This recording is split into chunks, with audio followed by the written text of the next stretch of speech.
welcome to ABA Inside Track, the podcast that's like reading in your car, but safer. I'm your host, Robert Perry Cruz, and with me, as always, are my fabulous co-hosts. Hey, Rob, it's me, Diana Perry Cruz. Hello. And it's me, Jackie Not Perry Cruz McDonald. Oh, wow. Well, we are here in the midst of this podcast recording, which is a podcast about behavior analysis and behavior analytic research. In just a moment, we're going to tell you about our topic. We're going to tell you about the research we'll be discussing. But for those who've been listening avidly through the month of July, you'll notice it is our special guest month. So every episode this month has a special guest joining us. I know sometimes we have other guests in other months too, but in July, it's nonstop guests. It's like oops, all guests. Just, it never ends. We're very, very excited to have a lot of guests.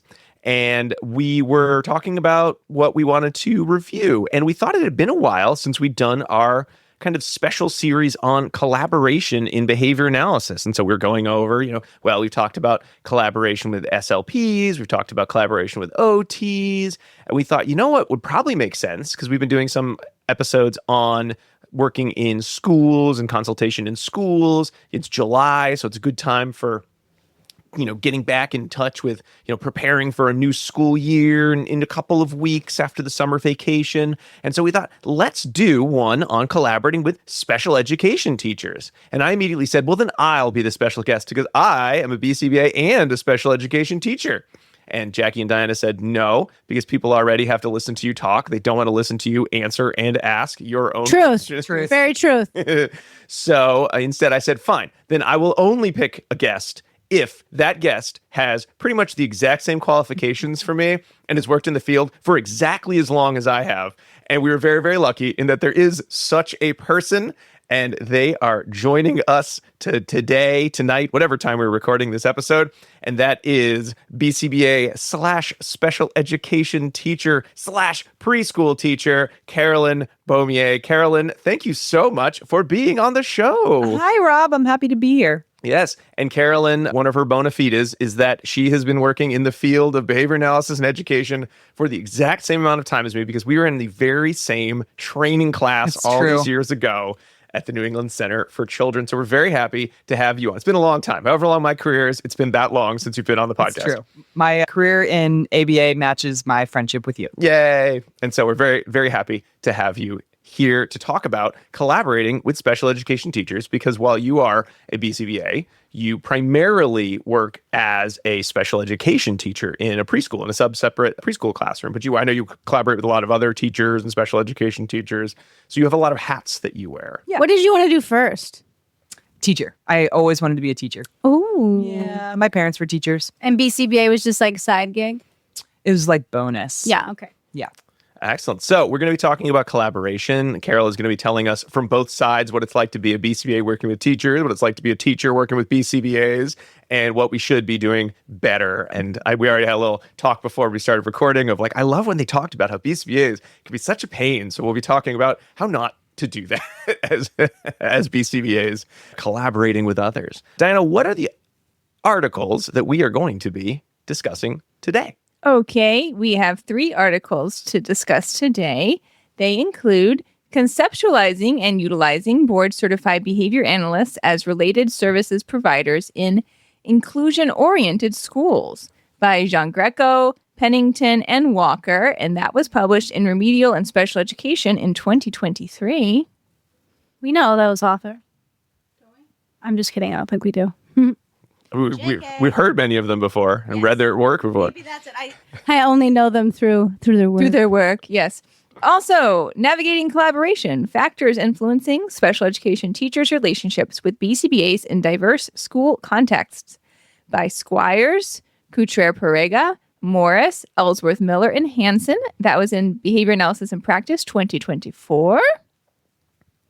And finally, School-Based Transdisciplinary Teaming to Maximize Behavioral Supports by Riley, Crowell, Thole, D'Angelo, and Young Savannah Bach. And that was in Behavior Analysis and Practice 2025. Ooh, so recent.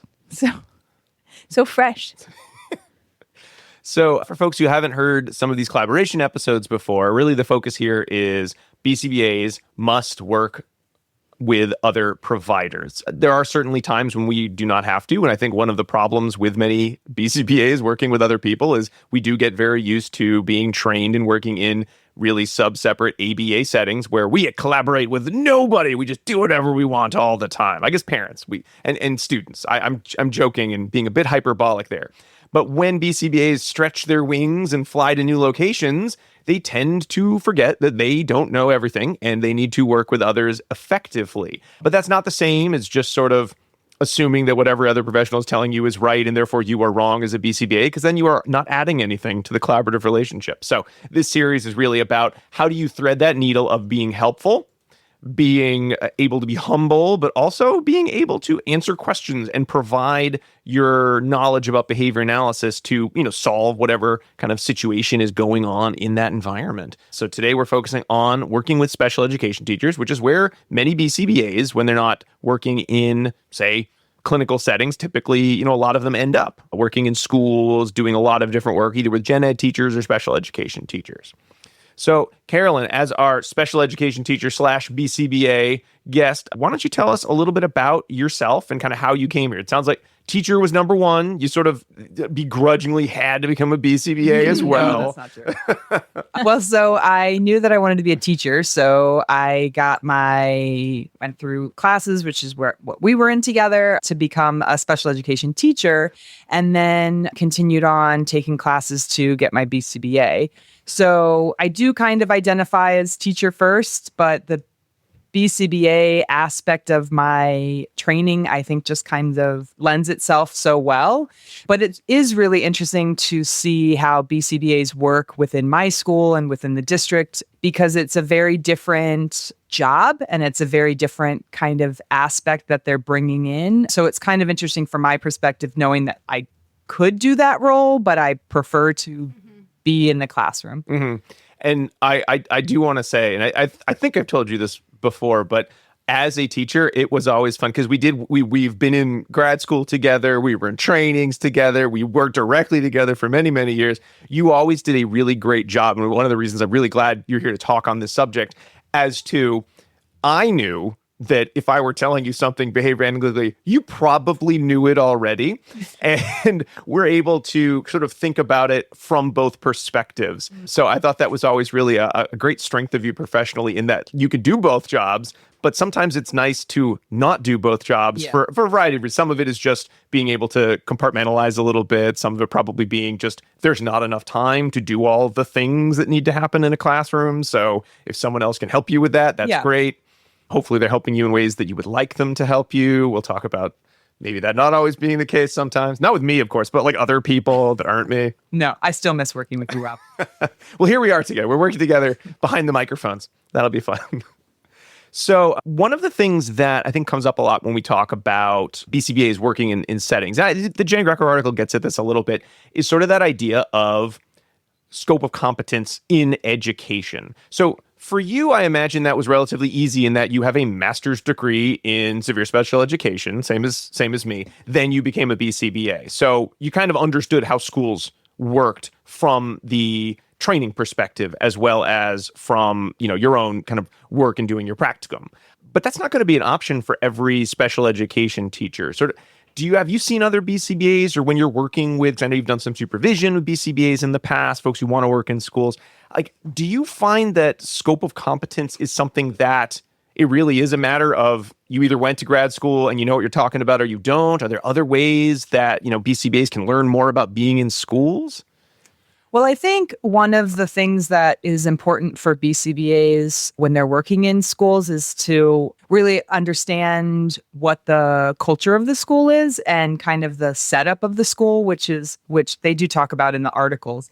Because particularly in Massachusetts, every school district is different, and the way that they set up their special education is very different. And so you need to understand how that environment kind of exists that you're going into. And I think one of the things that is difficult about us being a school-based BCBA is you can be in a different school every day, which is part of the reason why it wasn't something that I wanted to do mainly. And so when you're spread out amongst different places and needing to kind of get to know that many different school cultures or that many different teachers' environments, that's really challenging. Mm-hmm.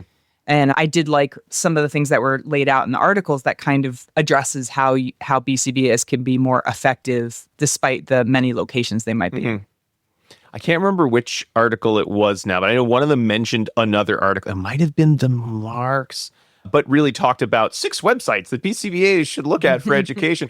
And I have to be honest, I think I only knew 2 or 3 of those websites. So I went and looked up the rest. We don't have that. We're not talking about that article because it literally is just, here are 6 websites. We'll tell you what's in them.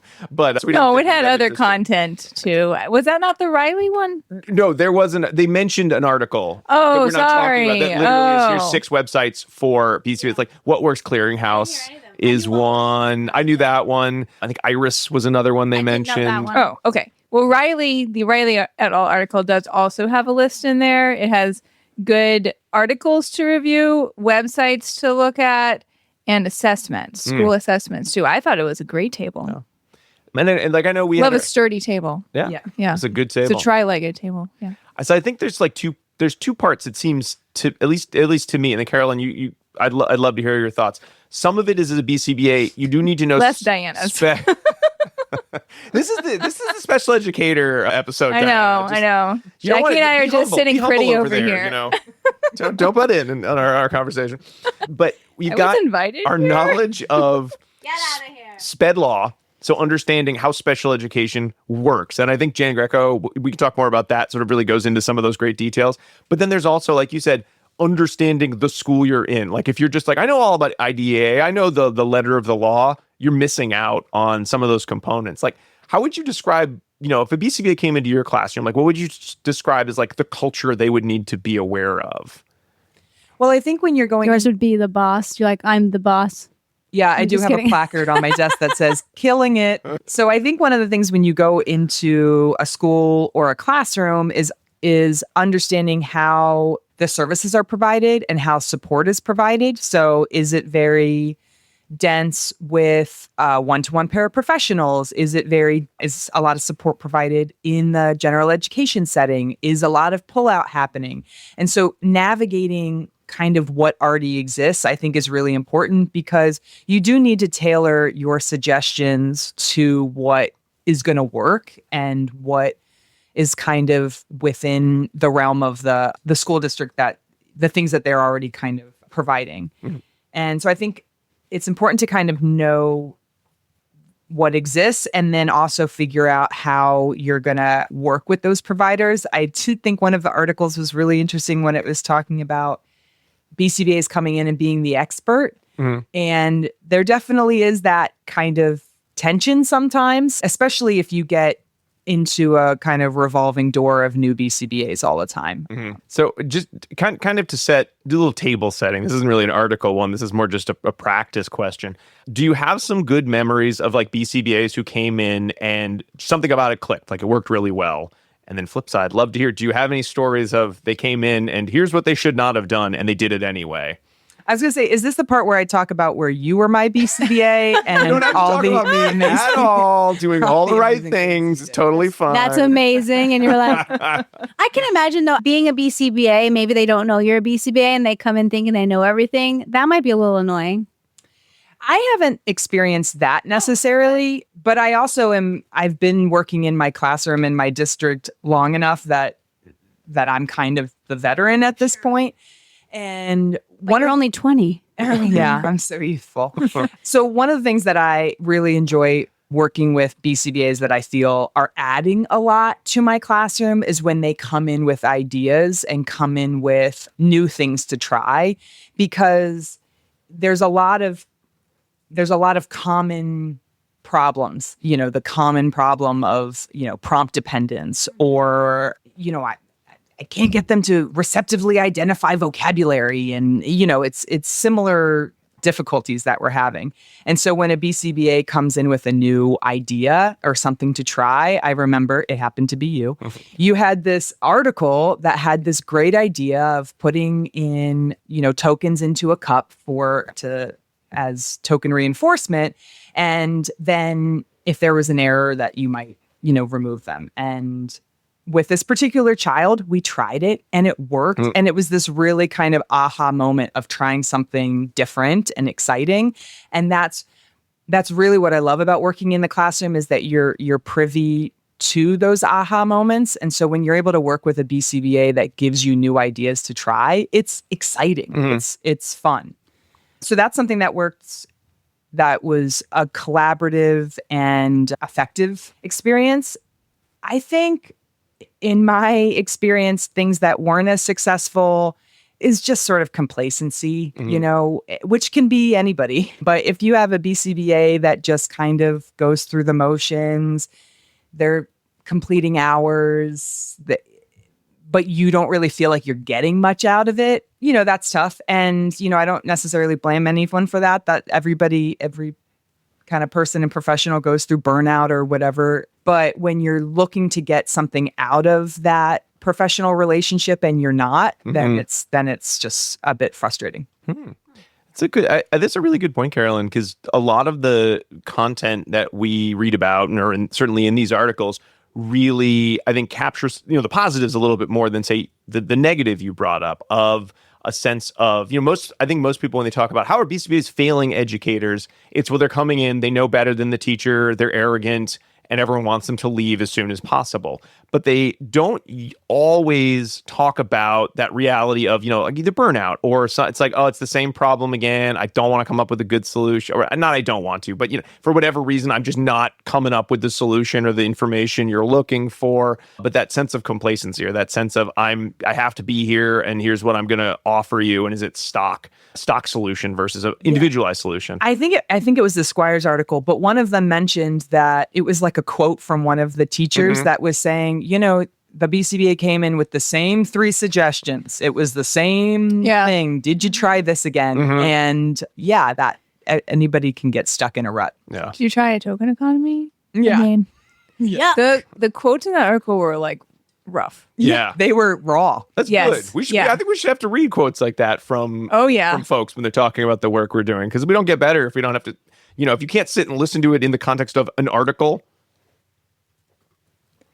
In that article, I know I just read it, but that's like a 2024, right? Yeah. And it's really highlighting many of the same concerns regarding social skills or lack thereof of strong bedside manner for BCBAs that the Taylor et al. What year is that, Jackie? 2019 article was. And I've been kind of hoping that we were going to get a follow-up on that. I know that was parents, right? And so this is slightly different, but not enough time, I guess, has passed yet where we see the needle moving on some of those soft skills. So, Well, the other thing I was thinking about with the BCBA, the suggestions of how to be a better collaborator. As a BCBA, it talks about training. And you can get training as a BCBA, but I also think there's responsibility of a school district to provide training as well. And I've talked about this within my school, is the importance of mentorship. And basically every teacher, when you get hired by a district, you get assigned a mentor and you're working towards professional status. But I do think that if you're hired as a BCBA or another related service provider, that is still important to have. And I don't think that always consistently happens, because that mentorship would also help the BCBA understand the environment, the roles and responsibilities. You would be getting that information instead of having to constantly be seeking out and having these conversations with educators that are trying to give you feedback, whereas maybe a mentor could be giving you that information and the BCBAs would be more readily able to collaborate. Now, have you found that improving over the years? Because I'm just trying to think of like districts, when we worked together, I didn't think as much of it because we were working together and we sort of knew what each other knew. In the district I'm in now, I've had a couple times where I've either had to do some level of like mentorship with someone, and either when I joined, but it was a BCBA who had the role that I had, and then I've mentored someone who came in and had the similar job that I had. Are there just more BCBAs in schools potentially here in Massachusetts that's actually like a really feasible suggestion to make? Because it feels like there was a time when it'd be like, hey, you're the BCBA in the district. The mentor is going to be like a 6th grade teacher they're going to do their best, but man, they don't know what your job is necessarily, and you may not know enough to tell them what your job is because you don't know yourself. Yeah, I think it's really inconsistent. I think in my experience, there's definitely more BCBAs getting jobs in school districts in Massachusetts. But even if you are 2 BCBAs across an entire district and you are doing mentorship virtually or something, it's still beneficial because they're going to be able to give you information about how the district works from their perspective and what role they are aware of that the BCBA would accomplish, because it is very different from school to school or district to district. So I do think it's an oversight. It's something that's missing if it's not always being consistently provided. And I can say in my district, it often gets forgotten. Mm-hmm. Yeah. I'd love to talk a little more about Squires, but for listeners, if you haven't had a chance to read the Squires article we're referring to, they have... I have to say, it was the longest description of what it was they were doing for something that in the end, I think I summed up in about one sentence. I'm not going to read the whole thing, but it was That'd be good, right? Since it was so long. It was an open-ended, socially oriented methodology based on social constructivism, in which learners were constructing their own knowledge from interacting with others. Basically, they did focus groups on Zoom, You just spend a lot of time writing a really good paragraph, and you're like, I'm not jettisoning this paragraph. I spent so long on it, and it's really well written. You got to kill your darlings when it comes to editing. And your research. It was really well written, and reviewers kept it in there, and we got a very thorough description of the rationale behind the methods. They did Zoom focus groups, is what they did. Well, this is another qualitative analysis, which we've gotten several of all over the place these days lately. Yeah, it's kind of exciting, though. I feel like many of the past 10 episodes, I feel like half of them have included like qualitative analysis in some format or another. And I was just on a dissertation committee that was qualitative in nature, and I actually knew questions to ask. Oh. Yeah. And I felt really smart about it. I was like, I think I just read this article, and step 4, you didn't do this. And they're like, oh, yeah. Did you ask them about data saturation? We did. Yeah. So that's something that if our listeners have listened to recent past episodes, we're revisiting the qualitative analysis aspect. Yeah. Well, but again, the groups were different special educators. I love they were different types of special educators. It wasn't just one, like here's a mishmash of them, from different groups, from like preschool, early elementary, later elementary, middle school, high school. And you had to have worked with a BCBA. You had to work at different levels of special education from mild, moderate to severe. And they were just small groups, and they'd sort of talk about open-ended interview questions about what was it like to work with a BCBA, and they kind of came up with some themes about, the context of working with them, how well did their interventions fit, what strengthened the relationship, and what were barriers that potentially weakened that relationship. And I think, Carolyn, one of the things that did come out in terms of if you want to read something positive, you want to start with your positive first, it was, like you said, somebody who knew about behavior came in and they potentially had some new ideas. And the teacher sounded very excited about that, which I think some folks might forget, in that a lot of times what we hear about is teachers don't want to hear from BCBAs. And I think it's less about they don't want to hear from a BCBA who has specific knowledge, but you potentially started with the wrong foot forward. You didn't start with like, what is the problem? And I have some fun new ideas that you're excited to hear about. You probably started with, I know the answer to the problem you have, which is not as much fun to have thrown in your face because you're probably not enjoying the idea you can't solve the problem yourself. Carol, were there like barriers that like spoke to you sort of with your teacher hat on of like, yes, this is something that I agree with. I would have answered the question exactly the same, or ones that were different perhaps?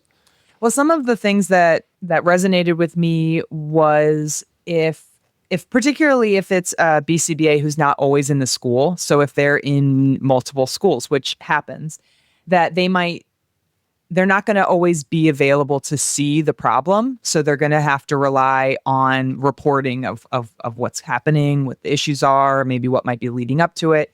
And then they're going to give their feedback.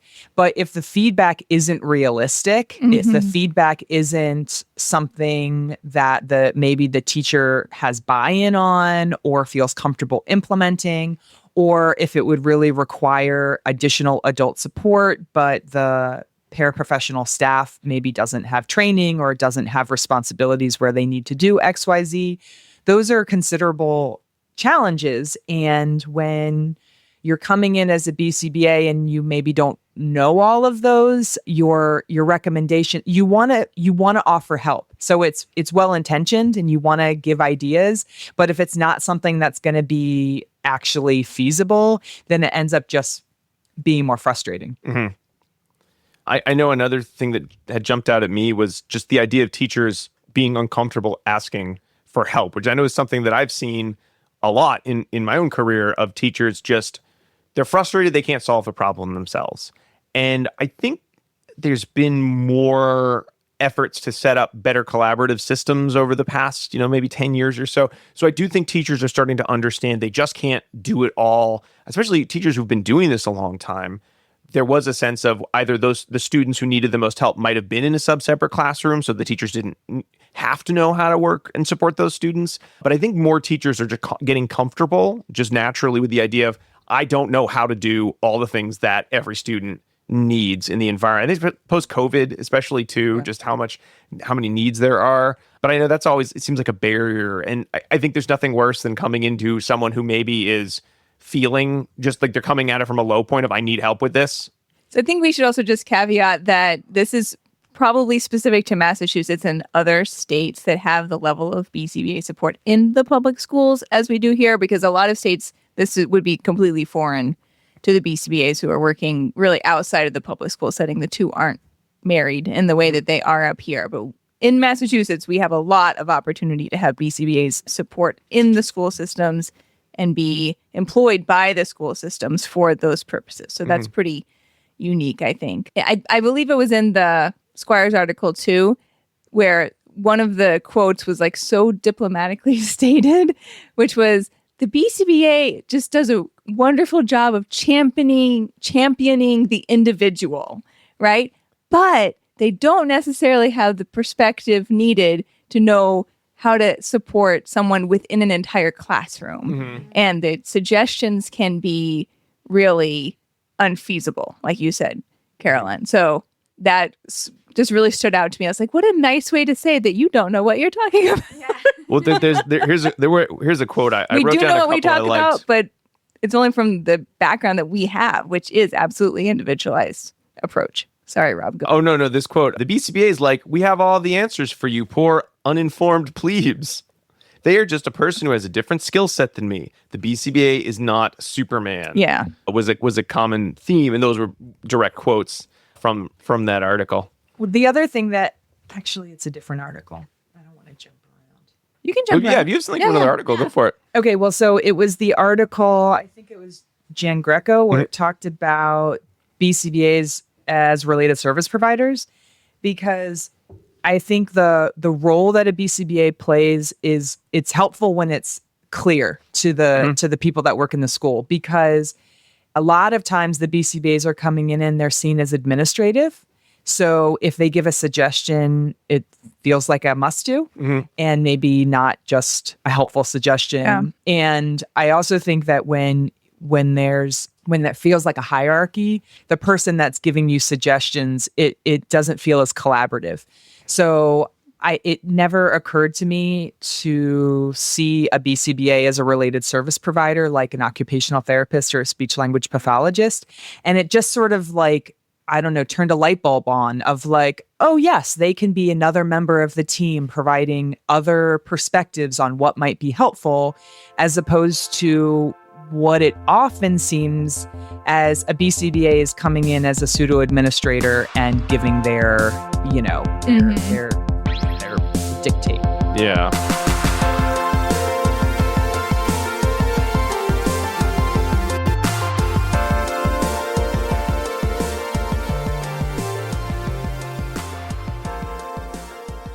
Hi, do you want to be a BCBA, also known as a board certified behavior analyst? Sure, we all do. Now you can come to Regis College in Weston, Massachusetts to get your graduate degree just minutes outside of Boston. Choose from any one of these courses. Masters of Science in Applied Behavior Analysis. Masters of Science in Special Education, dual degree in Special Ed and ABA. Or be eligible for your postmaster certificate.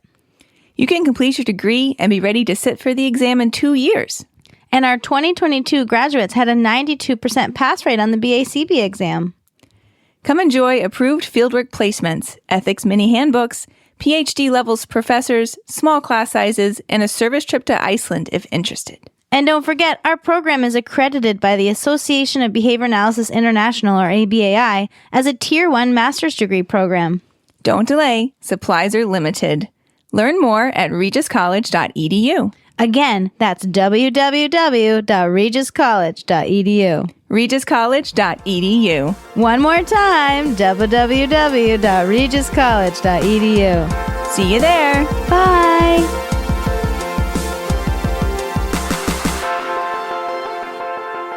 Sorry, everyone. I need to pause our conversation for 1 second to give you our first secret code word. In case you didn't know, ABA Inside Track is ACE and QABA approved, and by listening, you're able to earn 1 learning credit. All you need to do is finish listening, then go to our website, abainsidetrack.com, or click the link in your podcast player and enter in some key information, including some secret code words. And these are secret code words from our special guest. And the first of those code words is rainbow. RAINBOW. Whether you're somewhere over that rainbow or whether you're hugging your old Rainbow Bright doll from the 80s, rainbow is your code word. Rainbow. Okay, enough code words. Let's get back to our discussion. When you've been working with your educational teams, is there typically a thought as to how does the BCBA play in? I mean, I know you've worked for many, many years in sub-separate, like ABA-focused programs, so it's almost a foregone conclusion. And the BCBA will be there because it's an ABA program. But I know that you worked in a couple different environments, and even in your current role, you've done your own kind of consulting, either professionally or just as a mentor to others. Is there like more thought than that you see go into some of those team decisions of here's what the BCBA's job is, here's how there were related service products? I know reading that Giangreco article, even having been in that role, been in those meetings for years and years, I still found a couple really good points of, oh yeah, I don't think it really was determined why the BCBA. Someone just said BCBA and everyone said, that sounds like a useful thing we should add on to this IEP. It's got to make everything better. Yeah, well, one of the things that's interesting, because I work in a preschool and we do a lot of intake evaluations. And so you have a child that you don't necessarily know, and you have to identify what team members are going to be involved in the arena evaluation. So you have to have some sort of metric of when are you calling in the BCBA to observe or maybe do an assessment. And so that sometimes looks like, do they have some level of behavior that's been exhibited or reported at daycare or wherever? Do they have a diagnosis? Are they receiving early intervention? So there's some like kind of things you can check off of why you would have a BCBA involved. But if you're working in a school setting with children that are also already there, and maybe they're receiving special education and maybe they're not, you might have a student support team or some sort of intervention team that you might assemble in order to... Like the Avengers. Yes. It's very important and it's magical what we do as special educators. So if you're going to have a team that's going to talk about Johnny's having difficulties in class, and let's talk about what are some things we could do, it's another question of when do you get the BCBA involved? Is it only if they're having behaviors and that's when you have to have a behavior analyst there? Or are there other, reasons that might kind of check that box? Mm-hmm. And typically what's been nice in my school is that whenever we're having a student support team assemble, then the BCBA is always going to be there and they're just able to give their perspective for any student that might receive an SST meeting. Mm-hmm. I know the district I'm in now has really been doing a lot to sort of try to get those collaborative teams together earlier on in the process, which on the one hand has been super helpful as to if everyone's already collaborating on like, hey, we're all identifying this student as having a problem, let's all bring what we know to the table. I felt it to be very collaborative. And then if the decision is made, you know what, this is requiring a higher level of care. Okay, well, I know exactly what my role is going to be because I've already been sort of collaborating. We've already talked about these challenges. However, I do also have the concern, maybe it's a me problem and not a BCBA field problem of is this just now one more setting, which I'm like, everyone, shut up, please. I'm the BCBA on the team. Let me tell you all the answers you need to be doing so I don't have to do more work than this. And if you do what I say, that will never happen. So I've been trying to be very aware of that as, I'm so thankful I'm here, everybody. Let me sit back and just listen first and talk. But that's not a skill that anyone ever told me when I was learning to be a BCBA. They told me, here's how you do a case conceptualization. Here are the treatments that are definitely going to work because research says so. And I started out my career with, hey, everybody, here's what's going to work because research says so. And I'm very, very smart. I'm in my mid-20s. Therefore, I must know all the answers by now. So I'm sort of curious of your own journey because, like we said at the top, we've been doing this for the exact same amount of time. For me, it was like, well, I started a podcast and I have to read about this stuff all the time. And I don't want to be a big hypocrite in the field. And I've worked with a lot of like great colleagues that were able to give me feedback that I didn't take personally when I was younger and might have taken it personally because they were people I knew very well. But that's not going to be everyone's case because not everyone's going to start a podcast where they're reading research every week. Not everyone's going to be working with like close friends that they can count on to give them that support. Maybe they have a mentor they're still working with, from their graduate school days. But I mean, what sort of ways have you, is it through seeing other people kind of bite it in terms of being collaborative in meetings? Has it been sort of just your own professional development on the teacher side to sort of reflect on what you don't like from BCBAs? Like, how have you sort of been able to get that Zen state? I got to be honest, you have a very Zen state when you are collaborating. Like, how have you gotten to that point? Well, thanks. I think it's getting to know different personalities and maybe reading people and what might work with them. Because there is going to be a teacher that no matter how nicely you enter into a collaborative relationship, they are always going to feel less than you or feel like you're imposing somehow. And, those kind of preconceived notions may have nothing to do with your behavior at all. And so I do think it's very important to kind of just get to know a person a little bit, which is difficult if you're a BCBA just kind of coming in and being expected to know everything about a school, a district, and people's personalities on an individual basis. But I think it helps hugely because if you actually have a good working relationship with people in general, then your recommendations are going to be more effective. They're going to be more helpful. And you can kind of see them, maybe certain people that are more reluctant or resistant, taking your suggestions and actually kind of seeing some success there. Mm-hmm. But Rob, I'm curious for you, knowing that you kind of come in with a lot of amazing ideas. Oh, thank you. Are there any things that you took away from the articles about things that maybe you had to change or dial back or alter in your BCBA role? Carolyn, flip the script. So first of all, I'm the host. I ask the questions here. You're our guest. You just sit and answer. Oh, sorry. No. I think I've been very fortunate in the past year and a half, kind of leading up to, this, not knowing we were leading up to this recording necessarily that far back. But I really everything culminating in this moment. It's more like a Slumdog Millionaire moment of like all these moments have led up to me winning $1 million. So a lot of it has been thinking about, I think starting with one of our book clubs, we talked about a book called Crucial Conversations, which is the idea that most of the conversations we have are ones that are very, high emotion and we weren't really ready for them, which of course spells out, I'm going to be a jerk in this conversation. And when someone else is raising their voice or getting upset, rather than taking a moment to reflect on why that might be, I'll just assume they're horrible people that I must beat in an argument, which doesn't result in collaboration. Step one in collaboration, don't be yelling at the other person. It's really hard, kind of precludes any collaboration. So starting from there, and then I've been doing a lot more looking into some of the work on motivational interviewing. So how do you work with people? Because I think we're so used to that phrase buy-in. How do we get teachers to buy in? And there's this implicit bias I think we bring to that conversation as BCBAs of, we got to get buy-in, which implies we know what's best. And if the other person isn't doing it right, it's our job to convince them how dumb they are so that they will listen to us.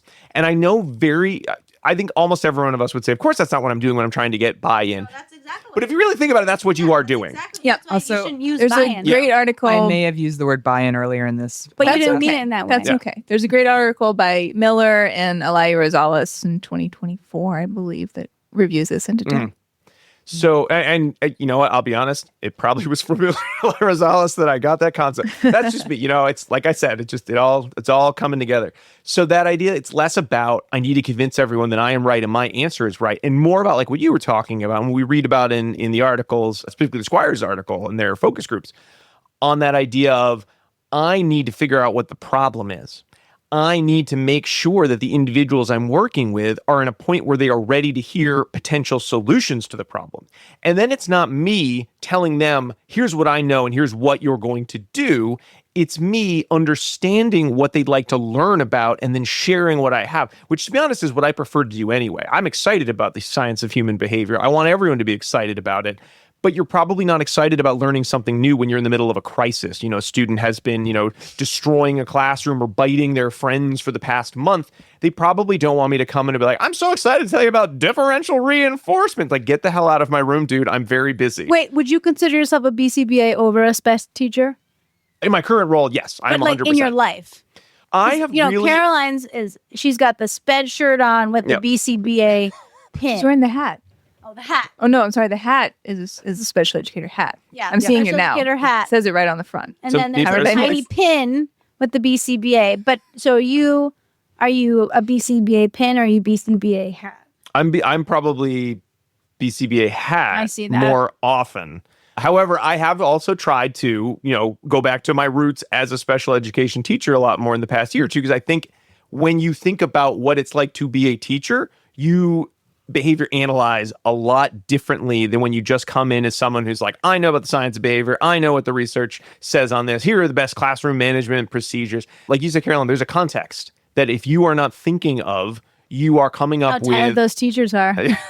Amen, girl. Teachers are tired. They're doing a million things. And they, on the one hand, they don't want you to be Superman, but you sort of have to be a little bit of a Superman without them knowing that's exactly what you're doing. Because if you come in and solve the problem, there's going to be some resentfulness, or you're going to create a treatment plan that only works because you did it. I see that a lot in consultation articles. None of the ones we read for this episode, but a lot in consultation, really looking at the idea of, well, the BCBA, you got to come in, you got to come up with a plan, you got to run the plan, then you'll do generalization. And I feel like when you come into any situation with an idea of, I'll solve it, then I'll tell everyone else what I did and they'll do it, you've already like halfway failed the client and failed the stakeholders, because you're coming in to do something you know how to do with no plan of how are you going to get anyone else to do it, rather than first asking, would this even be feasible?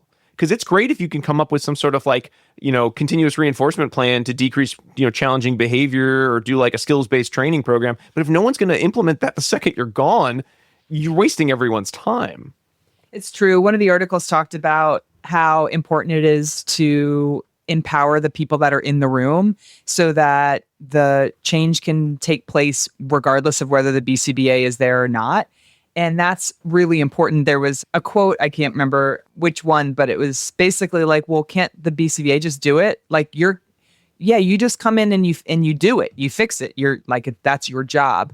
But it's not really. The BCBA is coming in to give a suggestion or a plan or some sort of procedure that ideally would be happening without them actually in the room, that they've trained, they've done the training, there's assurances of fidelity, and that the people that are in the room are able to see it through.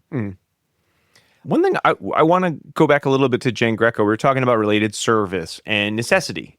And certainly necessity of BCBA support is going to have a lot of different factors that go into it, whether services already exist, whether this is an educational barrier, challenging behavior barrier, or is it more of a skill acquisition, in which case maybe the BCBA is not the number one person to go in, even though many of us would say, of course we are. We know all about skill acquisition programming, but perhaps not in the ways that the school system would like. But I know there are times, and some of this is, I'd just love to hear your opinion on that, when BCBAs just kind of get added. It's like a school that's just sort of a shotgun approach of all the providers are now related service providers because this student has a lot of needs, therefore everyone's got to do stuff now. but then sometimes the IEP itself doesn't reflect in the objectives and goals. Here's how everyone is coming together to produce better education for the student versus, well, they'll all figure it out. They're smart people. I feel that does put teachers in that role of, well, now I've got a million people who are like unsure what they're supposed to do to help this student in my context, which is the classroom, or they're doing everything outside of the classroom and assuming that it will magically result in, and then everything else in the classroom just happens to go better now because they are doing something 1 hour a week or 2 hours a week somewhere else, not in this setting. How is a teacher, A, have you been in that situation before? And then B, how would you suggest that either whether it's the teacher advocacy or the team or the BCBA advocacy resolve that situation so it becomes something useful? Because I think that might be where you get your like burnout BCBA of like, listen, I don't know why I'm here, man. I got to fill an hour a week. You seem fine, or I don't know what I'm doing. And that could be really frustrating for the teacher as well. We think about it, it's frustrating for ourselves, but you brought up the good point. If that's frustrating for the teacher of all these people like milling about telling you to do stuff or not telling you to do stuff and sort of just resulting in nothing. Yeah. So one of the things that it talked about was important is establishing what the role of a BCBA is, because it can be very different. Like, no, your role is only to come in and look at behavior and that's all we care about, versus building skills or fading support. And one way that you can identify within a district how they, quantify the role of a BCBA is by their presence in an IEP. So, and the same is true for related service providers. So the Giangreco article talked about how collaboration in a team would be represented in an IEP. So one example is in the service delivery. So if you have, your different periods of time for pullout versus periods of time when you're pushing into the classroom for the speech or for OT, and also where the BCBA is there on the service delivery grid. So if it's in the consult only and what level of consult that looks like. But I think it's also really interesting to see how different districts do goal areas, because you can have, and what the article supported was having the goals be collaborative. So yeah. So every the skill areas that you're working on might be, goal area 1, 2, 3, but a speech therapist or a speech language pathologist is going to also be involved in 1, 2, 3. A BCBA is also going to be involved in 1, 2, 3. And a lot of districts don't do it that way. Mm-hmm. And what they do, which I think is easier, is the speech language pathologist is responsible for goal area 1. And goal area 2 is just the occupational therapist. Mm-hmm. And that's not to say that they don't collaborate and they don't consult, but it does lend itself to less collaboration and less working together on what the skills are that the child needs.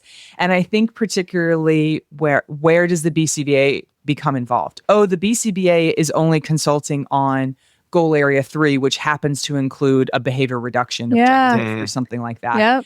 And to me, it does become very fragmented, and it's representative of, you only see a BCBA as making sure that, those loud outbursts really need to be reduced. And that's all you're here for.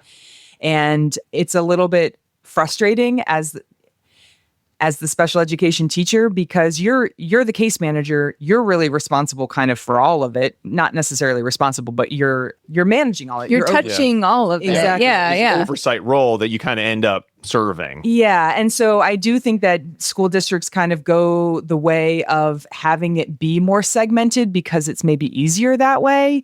And consultation is not easy. You have to have time for it, and nobody ever seems to have enough time. So it becomes easier just to have people have their little narrow things that they're responsible for.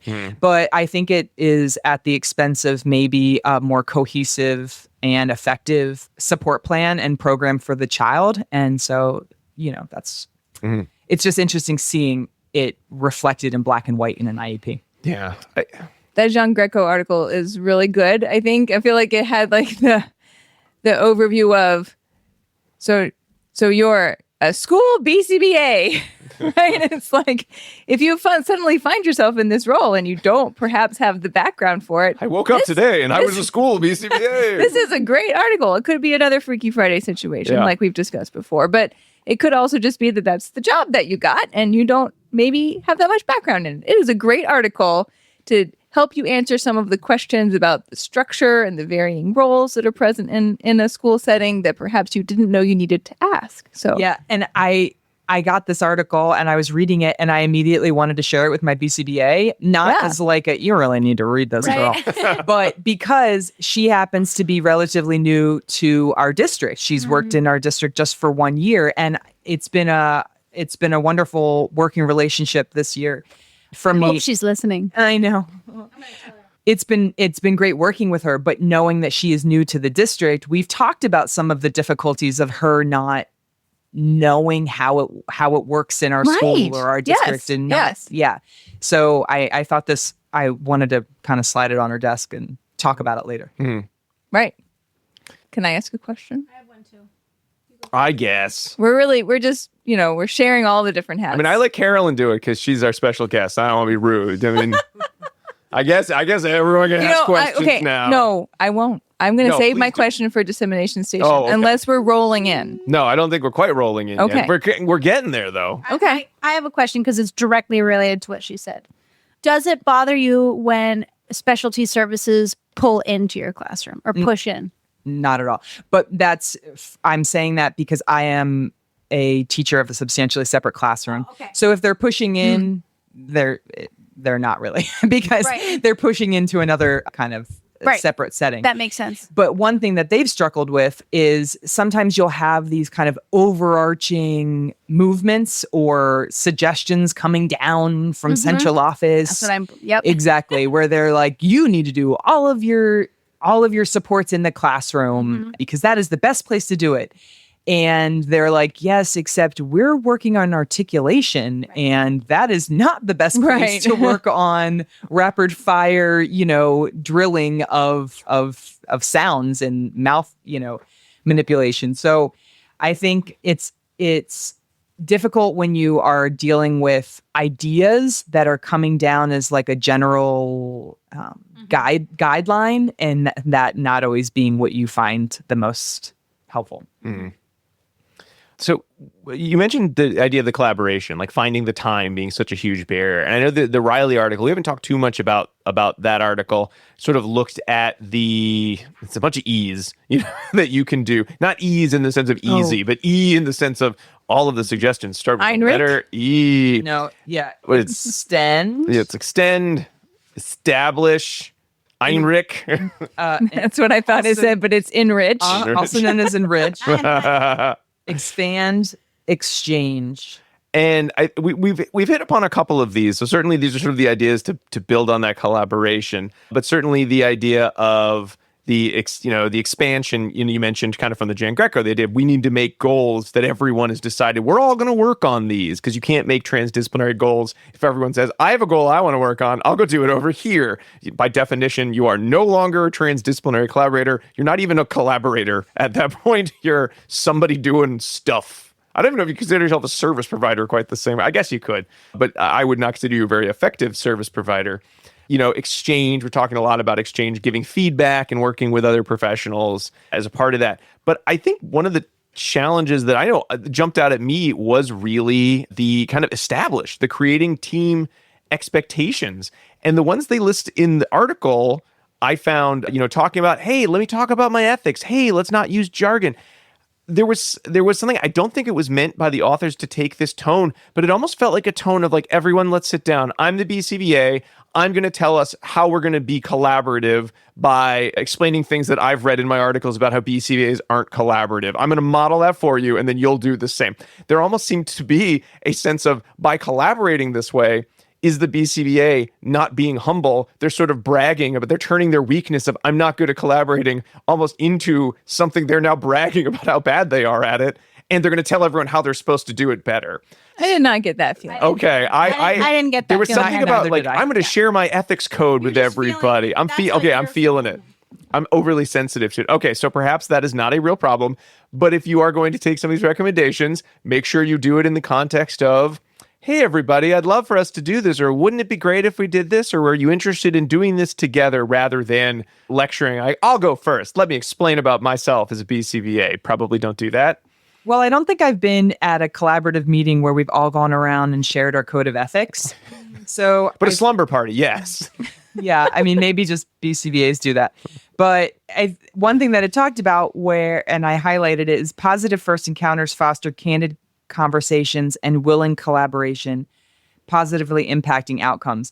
So just to say that when you have positive interactions, positive relationships, when you're getting to know people, and therefore you're building it a little bit on a more solid ground. And I think that happens naturally. It doesn't always happen we're sitting down and we're all staring at each other as members of the team, and we're going to, talk about how we're going to, make the most progress with this child. But that goes back to another point you made of how many BCBAs don't have that time. If they're in lots of buildings, they're not learning. And that came up a couple times in the article. But I know, Diana, you even mentioned, like, in Massachusetts, where it feels like, 1 out of every 5 people gets assigned to be a BCBA in a public school. We have so many of them here that you just aren't going to wake up, you get an email, and you got to report to work. You're not always going to have that time to build those meaningful relationships. But I know one of the things I've loved about working as an employee in the school district versus, say, an outside consultant or an outside contracted service provider is I can make that time. That kind of leads me to another question I had before we kind of move into the summary stuff. Working with outside BCBAs, how does that usually go? Because I am someone who you should be very excited to work with outside BCBAs because they know the jargon. You can skip the whole don't speak the jargon because they know the jargon. I sometimes find it to be very frustrating in terms of just folks coming in and doing all of the things we just talked about. Don't do that when you're collaborating with a teacher. And it's really hard for me to say how they would do a better job because they are definitely not going to be spending tons and tons of time in my setting or in my context or classroom because they're not going to get paid for that. Therefore, they just really can't do it. And they often come in with, here's what you need to do. It's best practice without actually feeling like they understand what a school is like. Again, is that another me problem? I feel like we're doing a lot of me problems today. Well, but One thing that I have noticed is, so in our program, it's a substantially separate preschool classroom, and we do meetings with parents usually about every other month where we're reviewing progress. And we invite, if they have an outside service provider, we invite them to those virtual meetings. And since COVID, so many of my students have outside supports, which is wonderful. And so for the most part, they attend those meetings. So I've been at a meeting for a child where there are 3 BCBAs sitting in the meeting, which is wonderful. Including yourself or in addition to you? Including myself. Oh, okay. But It's only the meeting. no, for BCBAs. actually it was in addition. Yeah. It was, wow. yeah, it was a lot, but it was, wonderful for that child and that family. But it is interesting because then I'm sort of viewing it as I'm the child's special education teacher and case manager. I happen to have my BCBA. There's a BCBA who consults to my classroom, who's in the meeting. Then there's the BCBA that is coming from the child's home program. And then maybe they also have a consultant in addition to their home program. And so we're all talking about what we're working on, but it's very specific to our setting. Mm-hmm. So the things that I'm doing are different than what they're doing at home because they need to work on different targets.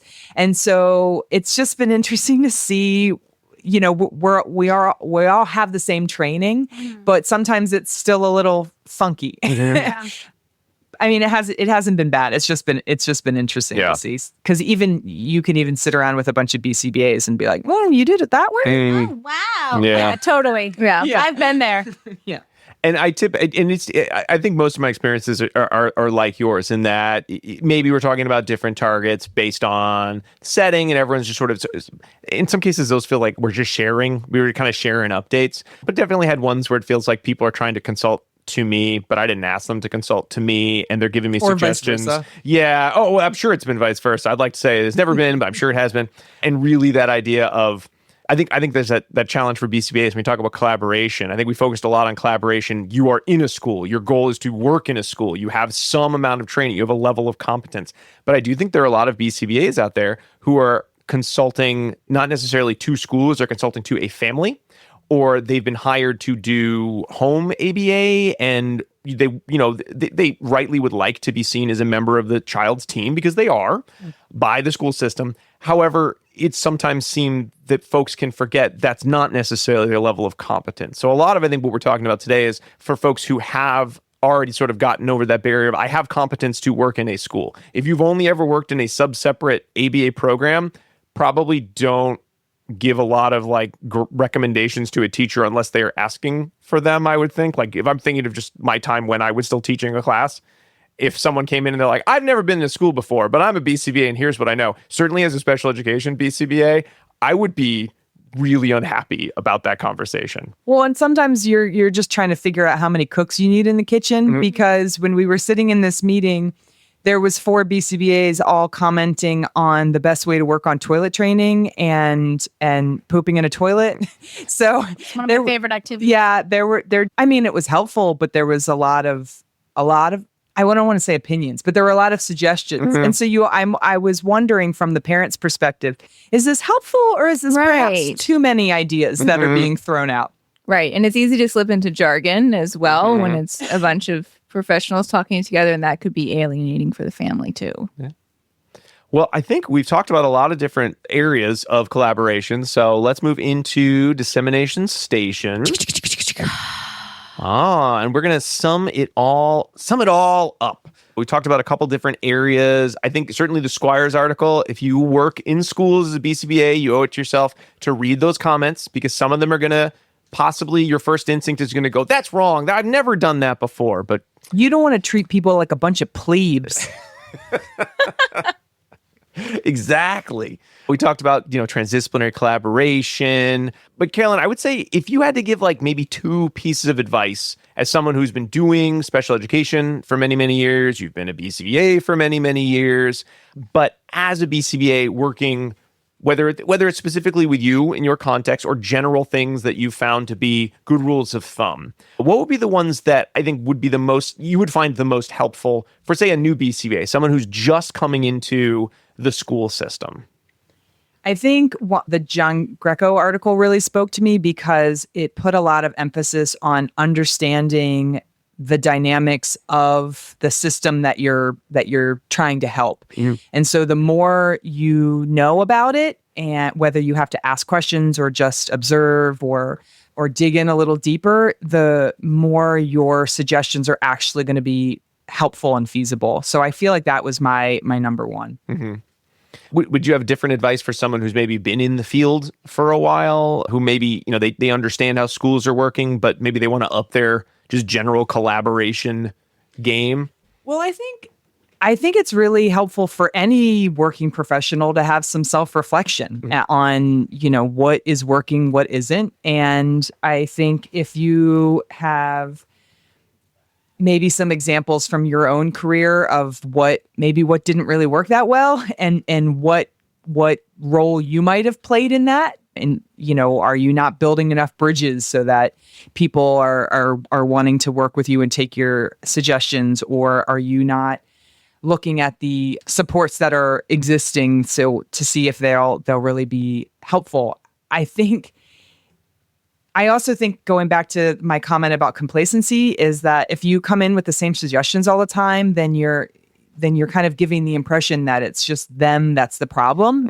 It's them that aren't doing it. I'm coming in with this suggestion again. Are you going to be able to do it this time? So maybe just thinking a little bit more, I don't want to say outside the box, but just expanding what your toolkit is, or, what some ideas are. Because when you come in with ideas and you've been there a while, it's people aren't always interested in hearing the same things. And so it's exciting to kind of expand your own, your own practice, and other people kind of get excited about that with you. So. Oh, that's a great one.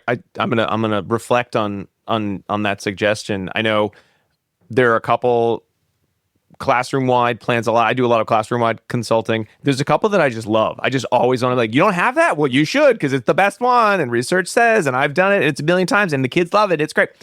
And that may or may not Is it a levels program? what? Just No. kidding. Levels. I don't even like hate levels programs, but no, I do not recommend levels programs. If you're like, I need a levels program for my general education setting, like I don't know, like what district I'm are sorry. you in? I didn't mean to derail you. That's an intense district. Your class of 25 kids, you need your levels program. Okay. So, but really thinking about it less as, here are my suggestions that I love so much. But going back to what is the context I'm in now? Because you may come up with the same answer as to this is the best solution. But if you thought about it from the context of, well, this is the classroom I'm in, this is the problem the teacher is asking about, this is the information that seems to gel most with them as an educator, you could give the exact same, oh, well, the answer is the good behavior game. That's a great answer. Yeah, and that is a good answer. But if it's coming from a place of the teacher explained, here are the challenges, and here are the things I like, and here are the things I don't like in my classroom, and your answer still comes out, your equation is still equals good behavior game, it may be the same thing over and over, but it will be effective because you're working with the teacher's needs and the classroom needs rather than, I know what's best for classrooms and it is, XYZ. I also think that if you kind of dial into some things that teachers will get excited about or think like, yeah, that actually really worked, then the teachers will share those ideas with each other. A lot of common planning and consulting happens without a behavior analyst present. Mm-hmm. And that's not to say that great, ideas that are rooted in ABA principles aren't already being shared. And so when you see a teacher, if they've implemented a practice in their classroom and it really worked and maybe it was something new, then they kind of share it with each other. And so, that'll happen even if you're not there. Yeah. Imagine that. The organicness of, education existed before behavior analysis. Yeah. I can't believe it. Great ideas without a BCBA around. All right. Well, that brings us to... Can I ask my question? Oh, yes, that's right, Diana. You've been holding it this whole time. Yeah. So this episode is part of our professional collaboration series. And so for each of our other episodes, I think I have asked the guest, what would you want a BCBA to know that you very often find that perhaps BCBAs don't know? Because I think sometimes we can have the impression that we have completely overlapping backgrounds, histories, and education as special education teachers, and that's really not the case. Well, we do. You two do. I know, but not everyone. That's unique. Right, exactly. Not everyone does. So what do you wish people knew when they came in your classroom? Well, that's kind of tricky because I have had my classroom for so long. And so it's funny, when a new BCBA comes in, whether they're a new BCBA or just new to our district, and they are like, those are the data sheets that you're using, but these are the data sheets I used in this town 10 minutes away. And have you seen these? And I'm going to give you all of these other things that are similar to what you're doing, but totally different. Uh-huh. And I'm laughing only because I remember sitting there being like, no, Carolyn, you can be open to new ideas. You can try maybe a different data sheet. But then you're thinking, why? But I'm also thinking, I want you to understand what we've been doing for the past 15 years. And then maybe we can decide the merits of yours and the merits of mine and come to a collaborative decision. Sure. I think that's the biggest help is when somebody comes in and they're just understanding what already exists there. And there could be things that could be improved for sure. There's always going to be things that could be enhanced or changed for the better. But if you just come in with a whole bunch of ideas, then I immediately get like my back kind of straightens and my neck kind of gets prickly. Yeah, I feel like teachers are sort of the same as like folks in maybe the tech industry in terms of like every year someone's got a great new idea and that's the idea and we're all going to do it. And then a year later, they're like, we're doing a different new idea. Did you get good at the last one? So there's that kind of head in the sand of like, I'm just going to do the bare minimum of what I'm asked to do because to be honest, this is going to go away and I'll go back to doing exactly what I know how to do already.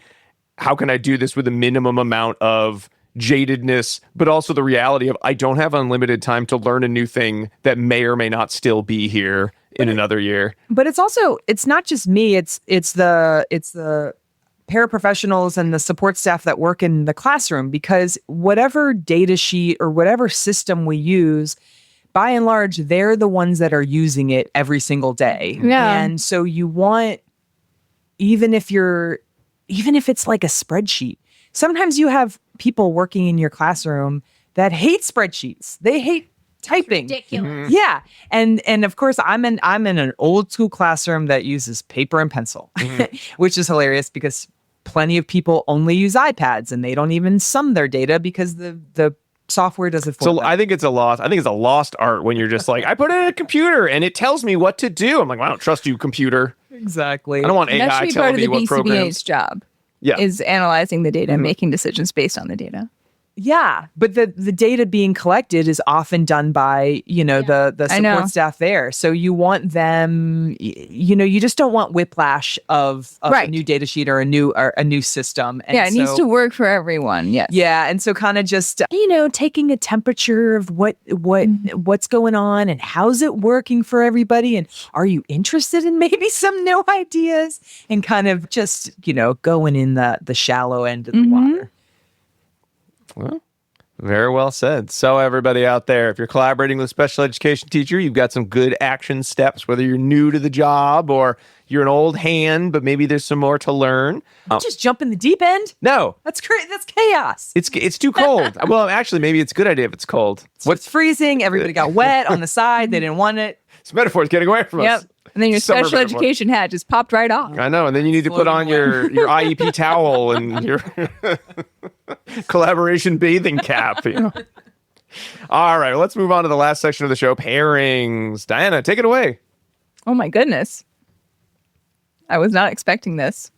Do you want to do pairings later? However, I am ready. Yeah, we don't usually do it with the guest here. I know, but we're all here. Okay, all right. It's time for pairings, everyone. Pairings is the part of the show where I tell you about past episodes in our library that you could go check out if you enjoyed this one and would like to learn more. We have several episodes where we talk either about schools, consultation with them, or that professional collaboration series that I referenced earlier. So you could check out the following. Episode 124, we talk about school consulting with Matt Coria of the Behavior Observations podcast. Episode 171, collaboration with speech language pathologist with Dr. Aaron Michaud. Episode 188, collaboration with occupational therapist with Dr. Michael Roberts. Episode 259, next level collaboration with Rose Griffin. She is an SLP. Episode 262, collaboration and leadership in the school setting with Dr. Bruce Tenor.